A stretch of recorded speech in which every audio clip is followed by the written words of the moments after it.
Miq të dashur, të çka thuhet, po takohemi sot në një ambient pak më ndryshe se zakonisht për të nderuar skenën e teatrit. Jemi sot me Ismet Ramadanin, drejtori i Teatrit të Shqiptarëve në Maqedoninë e Veriut. Mirë se erdhët. Mirë se ju gjete, në fakt mirë se erdhët ju në ambientet e teatrit. Faleminderit për ftesën. Faleminderit juve. Ta fillojmë njëherë me rolin edhe ndikimin e teatrit mbi shoqërinë tonë. Çfarë roli ka teatrit kur adreson tema të ndryshme që kanë ndikim të drejtë për drejtë në shoqërinë tonë? Shife, historikisht teatri ka pas një rol jashtëzakonisht të madh në zhvillimin e artit dhe kulturës, në zhvillimin e shoqërisë, duke filluar nga antika greke kur nëpërmjet teatrit janë dhënë porositë ndryshme publikut, opinionit, ose është kriju një mendësi, një opinion për ndonjë problem të caktuar. Gjithmonë ka qenë ajo që ka godit caqe të ndryshme dhe ndoshta dhe ka ndryshuar gjëra për në të mirë, por gjithë kjo është mvarur normalisht edhe nga zhvillimi apo mentaliteti asaj hapësire ku edhe është zhvillu teatri. Mirë po që ka ndiku, gjithmonë ka ndiku dhe ka përquar një mesazh për shkak se mendoj se teatri është një porosi. Është një porosi e mbështjellur me kujdes, me finesa të bukura. E këto finesa bëjnë që ajo të jetë artë në vete dhe që të jetë dashur për publikun. Unë njoh nga afër teatrin si pjesë e artit, po shoh që vazhdimisht ka sfida të ndryshme me të cilat përballohet ajo. Cilat janë ato sfidat kryesore që përballet teatri në Maqedoni, në përgjithësi, po edhe sidomos kur trajtohen ato temat më specifike sociale apo sidomos ato politiket? Po shive, tani me kalimin e kohës, teatri më herët ishte një nga mediumet, sepse është medium, ka qenë një nga mediumet kryesore të shoqërisë, zbashku me televizionin, me radion, një kohë radio tani më është shkput nga ajo garë, se gati se nuk dëgjohet. Mirë po ka qenë medium dhe mendoj që vazhdon të jetë, edhe pse ndikimi i teatrit ndoshta është zbe kohëve të fundit, mbarësisht prej kësaj aspektit jetësor, zhvillimit teknologjik të fundit, domethënë kjo rrjetet sociale kanë bërë vetën që ta na shkalohet teatrit lihet pak ndërhije, mirë po mendoj që asnjëherë nuk do të arrihet ajo që të anashkalohet tërësisht. Domethënë të lihet me një anë. Sado kudo prap do të gjenë publikun e vet, njerëzit e vet që do ta ndjekin dhe do të vazhdojë të jetë në garë. Domethënë nuk do të dorëzohet nga gara.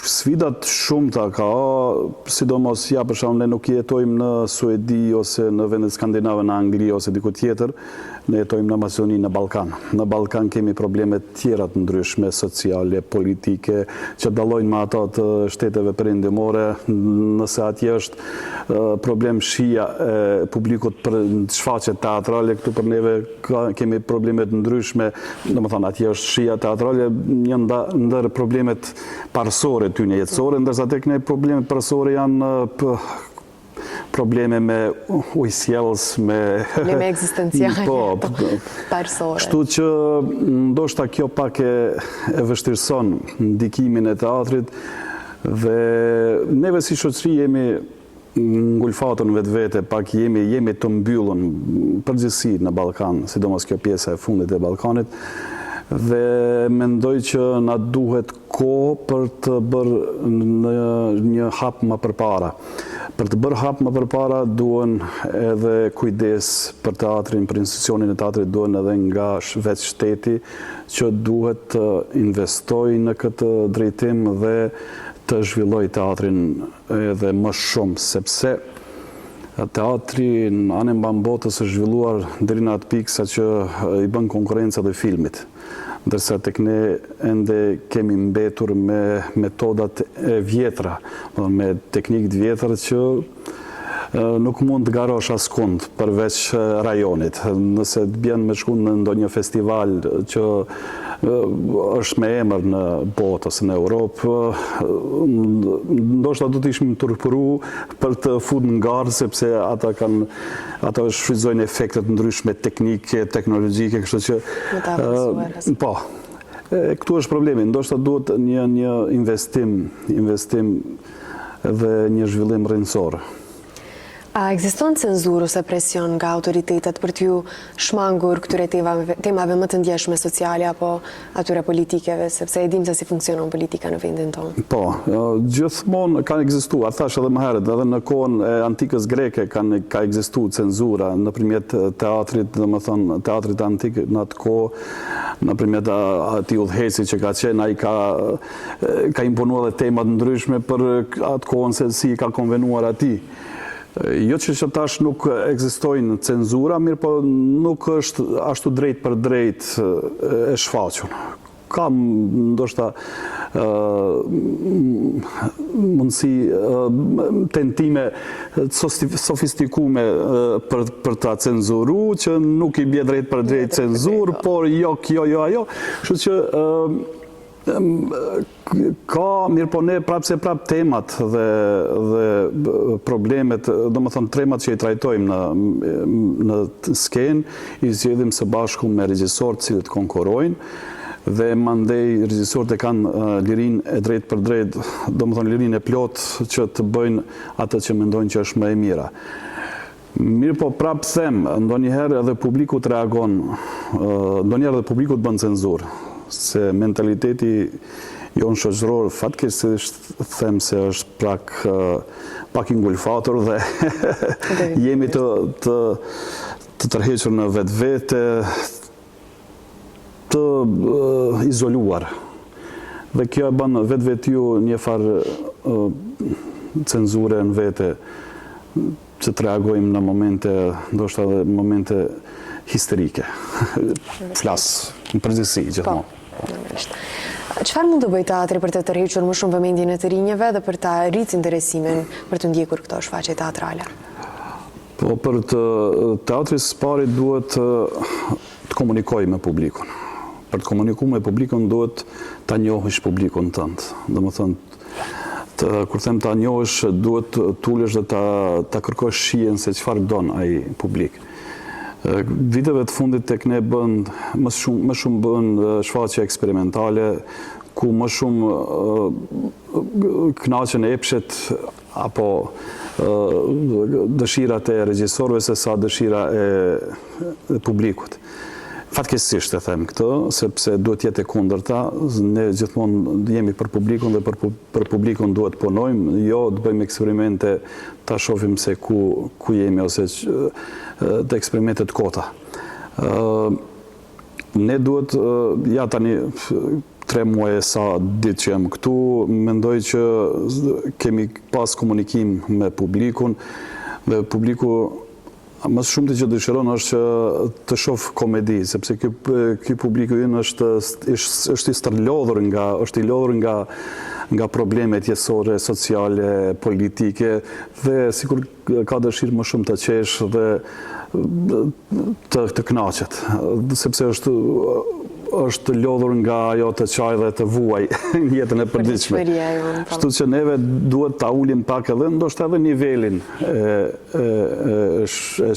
disa shfaqjeve, se normalisht ne kemi nevojë edhe për Shakespeare dhe për klasik tjerë, mirë po tani jemi duke bërë Richardin e tretë Shakespeare-it, mirë po prapë duhet të komunikojmë. Më së pari ta ofrojmë atë publik në teatr, ta sjellim në ulset e teatrit, mandej dal nga dal edhe ta edukojmë. Mendoj ta edukojmë me shfaqjet të cilët do t'ja ofrojmë, ai të jetë i kënaqur dhe përsëri të ketë dëshirë të vijë dhe të na vizitoj. Pse jo edhe me moshat më të reja, me gjeneratat më të reja të shkollave fillore të mesme, pse mos t'i sjellim këtu në teatr dhe t'u tregojmë se si bëhet një proces i shfaqjes, si zhvillohet, që ata të jenë të interesuar dhe ta shohin se si bëhet ajo shfaqje, pse prej atyne mos ndoshta dikush do të vazhdojë edhe aktrimin ose regjin. Në mos u arrit ajo, atëre spaku do të arrim një publik të mirëfillt, të ndërtojmë një publik të mirëfillt për shikues të mirëfillt për shfaqje. Dhe kjo strategji normal është një strategji pak që do hulumtim pak më të gjatë, mirë po edhe do kohë më të gjatë, mirë po mendoj që duhet fillohet prej dikun dhe të punohet në këtë drejtim. duhet për të kriju edukimi teatror i publikut. Po. Audiencë, gjenerata të reja të tjetë. Kishim rast para disa javëve kur erdhen publik nga shkollat mesme që nuk kishin ardhur asnjëherë në teatr. Domethënë fatkeqësi është ajo të mos të mbrish deri në shkollë të mesme dhe të mos s'kishe qenë asnjëherë në teatr. Kjo është problem, mirë që ndodhi që erdhen me reagimin e disa profesorëve të shkollës që ishin të interesuar për të pasur shfaqje. Për të kriju ndoshta edhe kulturë teatri në rinin tonë. Mendoni se artet skenike kanë mundësi për të si që përmendet më herët, ndoshta për të kaluar edhe televizionin edhe mediumet e tjera. Në një botë si kjo jona që vazhdimisht shkon drejt rrjeteve sociale, mediat online, televizioni, apo lihet shumë brapa ndoshta teatri? Po, thash, lihet anësh sepse do investim, ky drejtim do investim dhe do angazhim të jashtëzakonshëm. Rrjetet sociale, televizioni, unë nuk e shoh si konkurrencë që i bëjnë, edhe pse mund duket në gjendjen momentale ku jemi. Mirë po, mendoj se teatri e ka rrugën e vetë. Atë rrugë nuk mund t'ja ndalë askush. Vetëm duhet, sidomos tek ne, duhet pak t'jemi neve që merremi me artë, t'jemi më këmbgulës në atë që e kërkojmë dhe të punojmë më shumë. Të punojmë më shumë në këtë drejtim dhe besoj që do të vetëdijsojmë edhe publikun që të vinë në teatr dhe do të vetëdijsojmë publikun që të ketë edhe shije më të mirë. Edhe arti është e pamundur që të shuhet çfarëdo lloj forme qoftë. Po, arti është diçka e veçantë. Më fol pak për ndikimin e krizave sociale, si pabarazia, gjendja ekonomike në vendin tonë. Çfarë ndikimi kanë këto në industrinë e teatrit? Po, ndoshta ndikim drejt për drejt nuk kanë, nuk në gjendje ekonomike po, gjendja ekonomike ka ndikim drejt për drejt, po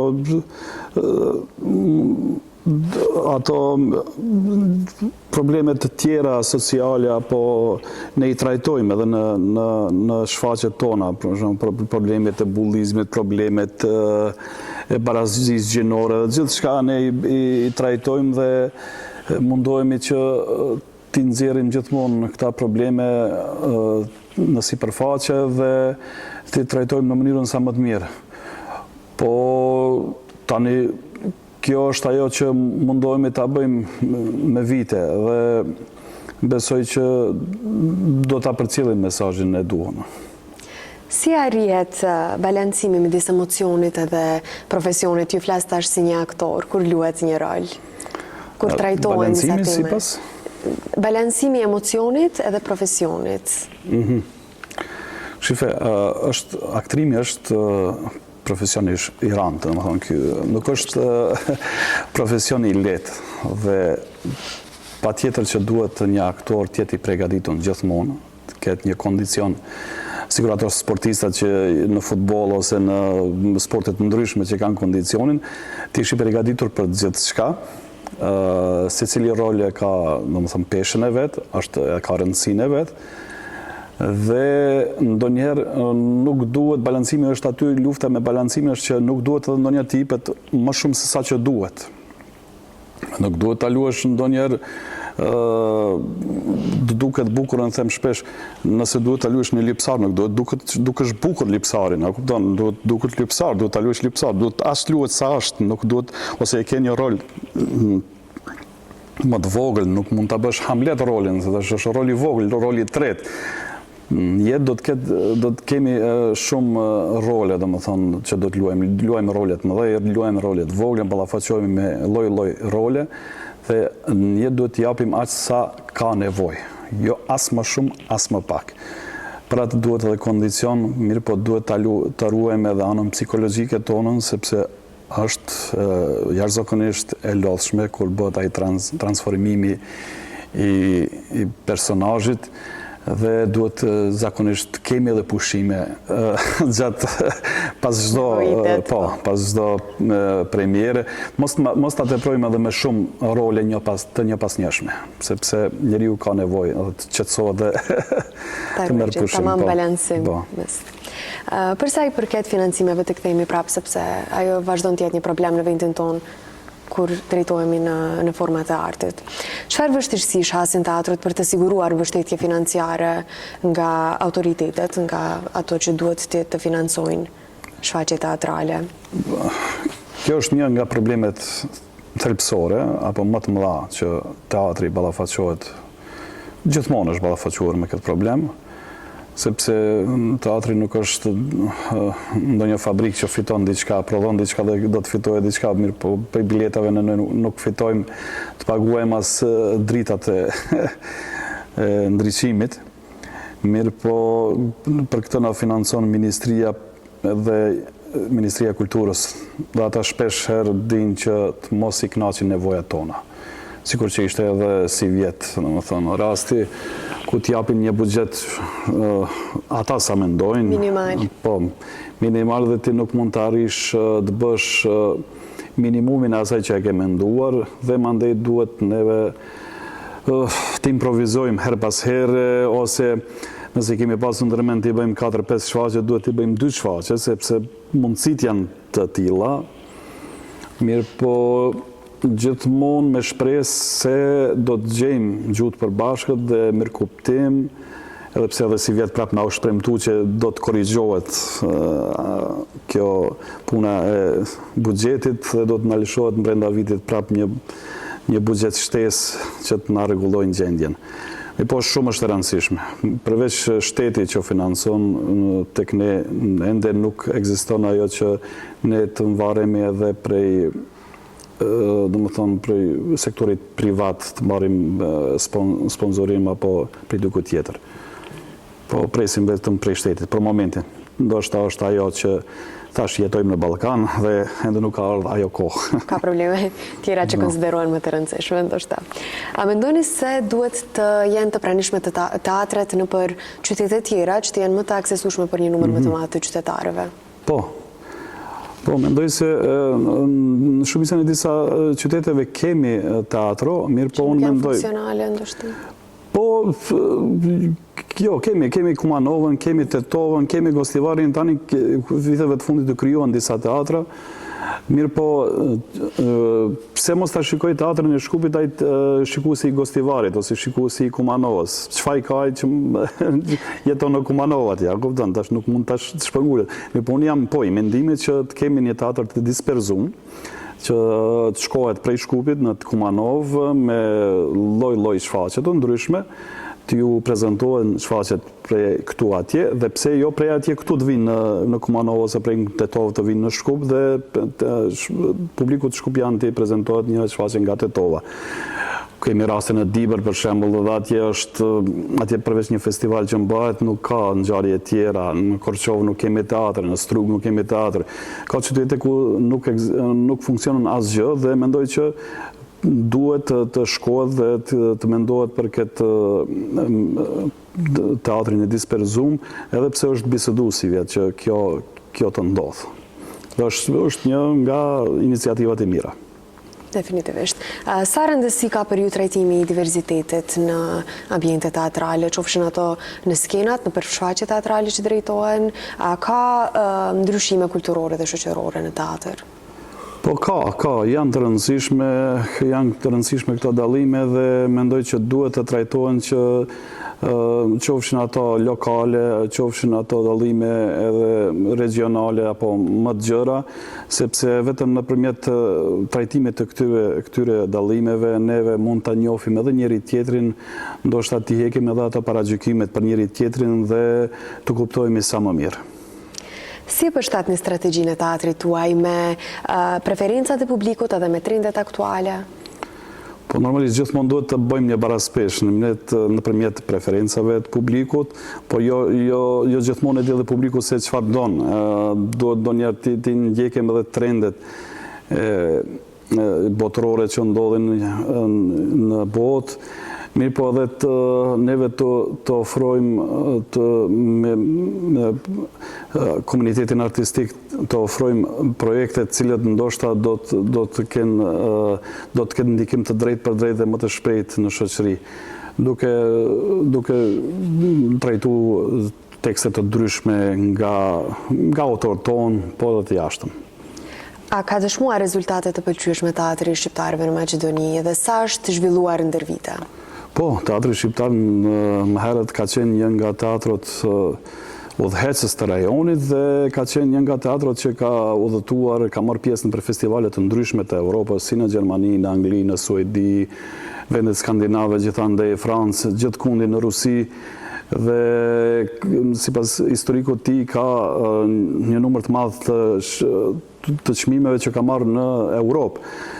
Po edhe këtu, domethënë, po them, viteve të fundit paksa jemi izoluar vetvetiju, por mendoj që ja tani për këtë vit do sjellim Dritro Kasapin, një regjisor i cili është nga Maqedonia, nga Shkupi, por që jeton në shtetet skandinave në Suedi dhe që është drejtor i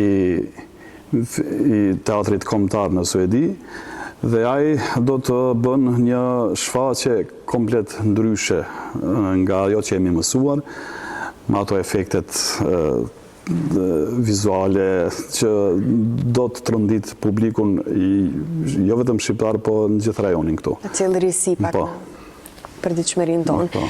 Si e shihni ndikimin e teatrit në krijimin e një shoqërie më të ndërgjegjshme dhe më të përgjegjshme për problemet të cilat i përballon? Po në thash, gjithmonë teatri ka dhënë porosi. Sa është porosia e sonshme e teatrit e fuqishme, nuk e di. Ndoshta pak është dobësuar ndër vite, thash. Është problemi sepse në botë tani e shifni gjithçka në viteve të fundit edhe në muzikë, edhe në film, edhe në gjithçka është krijohet një art i dhunshëm. Nuk e di a hetoni ju gjenerata e re, po unë ndoshta përkas një gjenerate pak më të vjetër, dhe sikur mungon një dashuri brenda asaj që e bëjnë brenda artit. Po, gjithçka është e komercializuar, por është edhe e dhunshme. Edhe muzika është e dhunshme, edhe filmi është i dhunshëm, me shumë dhunë, domethënë ajo shpirtërorja mungon. Dhe unë besoj që ne jemi të gatshëm gjithmonë të japim, po për ta dhënë atë duhet njerë të arrim nivelin tonë si teatr të funksionojmë, të jemi me gjitha, domethënë, si anën teknike, si anën profesionale, artistike, të kemi në nivelin më të lartë, sepse me këto buxhete, me këto mundësi që kemi, nuk mund të përshkojmë edhe shumë porosi. A ka kulturë teatri në vendin tonë, ose ta them më mirë, a besoni se do të zhvillohet kultura e teatrit? Po besoj që neve duhet jemi ata që duhet punojmë këtë drejtim dhe besoj që s'kemi katë jam mbajmë, ose do të mbetemi në Tallava, ose do të vazhdojmë këtë rrugën këndej. Tani në Tallava unë nuk jam shumë, unë jam optimist dhe besoj që do të vazhdojmë rrugën këtej. Shpresojmë. A mundet arti dhe çfarë do lloj forme e saj të ndryshon mendësitë shoqërore? A do të arrijë, sidomos në shoqërinë dhe në vendin ku jetojmë ne? Po, besoj. Thash edhe më herët, domethënë, nëse arrim neve qëllimin tonë që të kemi një teatr të përkryer me gjitha elementet e saj, besoj që po. Po, nëse nuk arrim për një kohë të shkurt, ndoshta na duhet një kohë më gjatë, dhe neve si shqiptar më së që jemi, neve na duhet pak kohë më shumë, për shumë do punë, se derisa ta pjekim në kokën tonë më së pari, mandej ta vëmë veprim. Shpresoj shumë që teatri të jetë një hapësirë e rilevueshme për shpresoj dhe besoj edhe unë. Sidomos për gjeneratat e vjetra dhe të hiqen ato stigmat. Për fund kam disa pyetje shumë të shkurta për juve, përgjigjet e të cilave gjithashtu do të kisha dashur të jenë sa më të shkurta. Cili është më i rëndësishëm për një shfaqje? Mesazhi që ajo përcjell apo emocionet që ajo ngjall? Po shive, më rëndësishëm. Normalisht është mesazhi edhe emocioni, të dyjat janë, por nëse e ke emocionin në shfaqjen nuk besoj që mungon mesazh, se gjithmonë nëse është emocioni aty, mesazhi do të përçohet vetvetiu dhe nuk ka nevojë të mërzitemi për atë punë. Të drejtosh teatrin prapa kuintave apo ta përjetosh skenën? Dy punë të ndryshme. Njëra është ajo prapa kuinta është shumë e lodhshme sepse duhet mendosh për gjithçka, domethënë prej te rekuizita, deri te kostimi, deri te muzika, gjithçka, por që unë e kam pranuar si sfidë dhe mendoj që me bëj me shumë dëshirë dhe dua që të ndryshoj përgjithsisht gjendjen dhe ndërsa kjo puna në teatr brenda, domethënë në skenë është tjetër, sepse këtu punon në botën tjetër dhe je i kyçën drejt për drejt i angazhuar në ata që quhet shpirtërore. Teatr më i mirë, Maqedoni, Kosova apo Shqipëri? Maqedoni gjithmonë. Cila është lidhja mes artit dhe realitetit shoqëror që merr jetë në teatr? Edhe njerë se... Cila është lidhja mes artit dhe realitetit shoqëror që merr jetë në teatr? Sinqeriteti. Mendoj nëse një aktor është i sinqert në emocionin e tij, në atë që kërkon ta bëjë në skenë, domethënë është lidhja kryesore që bën sepse sinqeriteti asnjëherë nuk mund ta gënjejsh as publikun. Nëse çan ose qesh me gjithë shpirt, nuk mund ta gënjejsh publikun, ai e dallon. Faleminderit shumë për këtë bisedë, faleminderit shumë që ndave kohën, edhe shpresoj shumë që ta arrijmë të bëjmë diçka për një nivel më të kënaqshëm, po. Faleminderit shumë. Faleminderit edhe juve, gjithmonë të mirëseardhur këto. Miq të dashur, edhe kësaj interviste erdhi fundi për të takuar përsëri javën e ardhshme. Faleminderit.